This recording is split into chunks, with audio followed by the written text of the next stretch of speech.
അപ്പോൾ ഇന്നത്തെ റെസിപ്പിയിൽ ഒരു മുട്ട റോസ്റ്റ് ആയാലോ.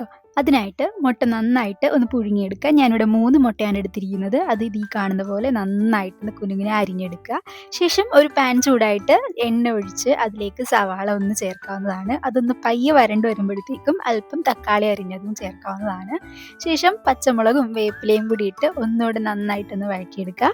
അല്പം ഉപ്പും കാശ്മീരി മുളക് പൊടിയും അല്പം മഞ്ഞൾപ്പൊടി, മസാലപ്പൊടി, ചില്ലി ഫ്ലേക്സും കുരുമുളകും പൊടി ഇട്ട് നന്നായിട്ട് ഒന്ന് റോസ്റ്റ് ചെയ്തെടുക്കാം. അതൊന്ന് മൊരിഞ്ഞ പച്ചമുളകൊക്കെ ഒന്ന് മാറി വരുമ്പോഴത്തേക്കും നമുക്ക് ആവശ്യത്തിന് വെള്ളം അത് ചേർക്കാവുന്നതാണ്. അതും ഒന്ന് നന്നായിട്ട് തിളച്ച് വരുമ്പോഴത്തേക്കും നമ്മൾ ഈ അരിഞ്ഞു വെച്ച മുട്ടക്കുട്ടന്മാരെ നമുക്ക് ഇട്ട് കൊടുക്കുന്നതാണ്.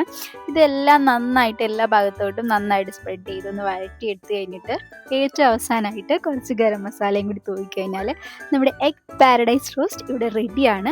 ഒരു ചോറിൻ്റെ കൂടെയൊക്കെ പെട്ടെന്ന് സിമ്പിളായിട്ട് ഉണ്ടാക്കാൻ പറ്റിയ കറി കേട്ടോ. എല്ലാവരും ട്രൈ ചെയ്ത് ഫീഡ്ബാക്ക് അറിയിക്കുക. നല്ല ടേസ്റ്റാണ്.